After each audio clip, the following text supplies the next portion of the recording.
पिता और पुत्र एवं पवित्र आत्मांक नामरे आमेन। प्रिय बंधुगण, आज आमे साध्वी अल्फोन्सा मुथाथु पादाथुଙ୍କ जीवन विषय शिक्षा करिबा।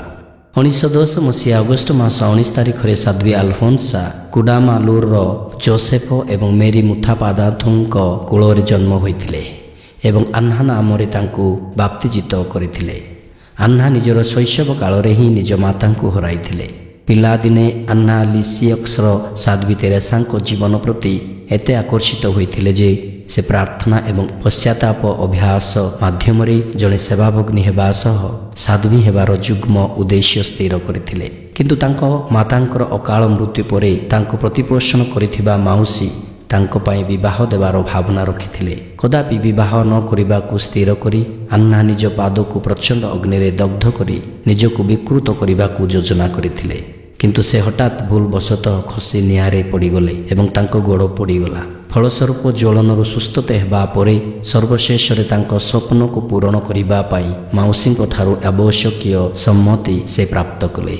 जदिच तांको माउसी विवाह कराइदेबा पाई सर्वदा चाहुथिले। कौनसी एक धर्म संघरे जड़े सेवाभग्नी हेबार प्रस्तुति पाई अधिक श्रेणी आन्हा अध्ययन कले।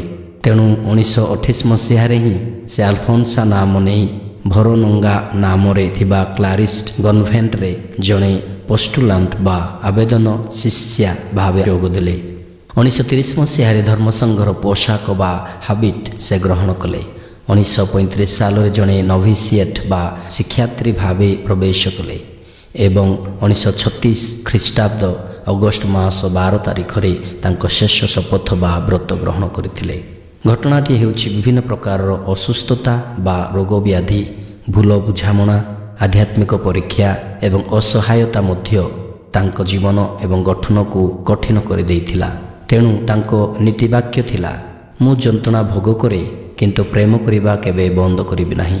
तथापि तांकर स्थिरता, चेतना एवं धैर्यर गुण ता साथे साथे साध्वी तेरेसा ओ धन्य कुरियाकोस एलियासଙ୍କ प्रति तांकर आंतरिक भक्ति तांको भल स्थिति रे ठिया कला।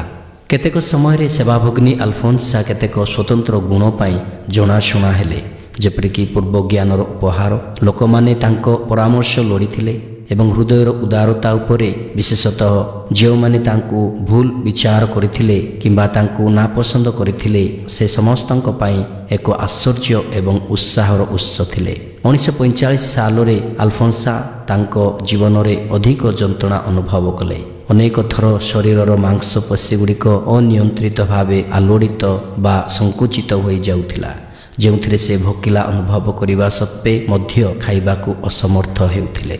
प्रारंभ में शुक्रवार दिन यह से अनुभव करथिले, जहाँ प्राय 3 ରୁ 7 घंटा पर्यंत चली रहुथिला।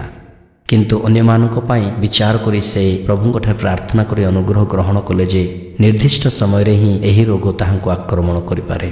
तांको सुपीरियर बा बड़ आमा तांको जेतेबेले परामर्श देइथिले जे संपूर्ण सुस्थता पाई प्रार्थना करिबा उचित। उत्तर रे से कहिले, मु केवल एतिकी नुहे, एहाठार अधिक कष्ट सहिबाकू प्रस्तुत अछि।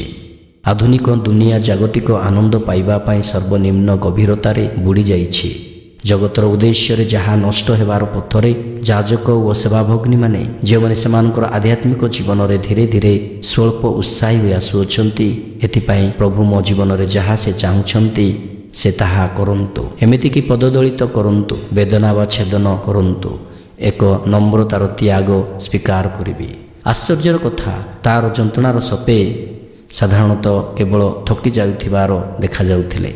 जे माने तांको साक्षात पाई आसुथिले सेमानकर साक्षात द्वारा तांको निज प्रकृत शारीरिक अवस्था भूली जाइथिले। सेवाभग्नी अल्फोन्सा तांकर 36तम जन्मदिन पूर्ण हेबार 3 सप्ताह पूर्वरु 28 जुलाई 1946 साल रे शेष निष्पास त्याग करथिले। भारत को पुण्यपिता जॉन पॉल द्वितीयଙ୍କ पालकीय परिदर्शन समय 1986 मसीहा फेब्रुआरी मास 8 तारिख रे केरलर कोटायम ठारे से तांको धन्या घोषणा करथिले। 2008 साल अक्टोबर मास 12 तारिख रे पुण्यपिता बेनेडिक्ट 16 तांको साध्वी भावे उन्नीत कले। मनोचिंतन। साध्वी क्लारा कहती, तुमर अति निष्ठुर मृत्यु द्वारा मते जीवंत विश्वास, एक दृढ़ आशा एवं संपूर्ण दान दियो, जहाद्वारा मोर समस्त हृदय, समस्त प्राण एवं समस्त शक्ति सहित मु तुमको भल पाई परिबी। ଉତ୍ତମ କାର୍ଯ୍ୟରେ ମୋତେ ଦୃଢ଼ ଓ ସ୍ଥିର କର ଏବଂ ତୁମର ସେବାରେ ମୋତେ ଧୈର୍ଯ୍ୟ ପ୍ରଦାନ କର, ଯାହାଫଳରେ ମୁଁ ତୁମକୁ ସର୍ବଦା ସନ୍ତୁଷ୍ଟ କରିବାକୁ ସମର୍ଥ ହୋଇପାରିବି। ଏହି ସାଧ୍ୱୀଙ୍କ ଠାରୁ ଆମେ ଅତ୍ୟନ୍ତ ଏହା ଶିକ୍ଷା କରିବା ଯେ ପ୍ରଥମେ ପ୍ରଭୁଙ୍କର ରାଜ୍ୟ ଓ ତାଙ୍କ ଧାର୍ମିକତାର ଅନ୍ୱେଷଣ କରିବା। ଦ୍ୱିତୀୟରେ ଆମ ଜୀବନରେ ଯେତେବେଳେ ରୋଗ ବ୍ୟାଧି ସମସ୍ୟା କିମ୍ବା ନ୍ୟାୟ ସତ୍ୟ ଧର୍ମ ପାଇଁ ଅପମାନ ଆସେ, ସେତେବେଳେ ପ୍ରଭୁଙ୍କ ନାମରେ ବିଶ୍ୱାସ ଓ ଭରସା ରଖି ସେ ସମସ୍ତ ସହ୍ୟ କରିବା ପାଇଁ ପ୍ରୟାସ କରିବା। ତୃତୀୟରେ ଜାଗତିକ ଆନନ୍ଦ ବା ଭୋଗବିଳାସ କିମ୍ବା ମଜା ମଜଲିସ୍ ଜୀବନ ଏହି ସମସ୍ତ ଠାରୁ ଦୂରେଇ ଯିବା ପାଇଁ ଅହରହ ଚେଷ୍ଟା କରିବା।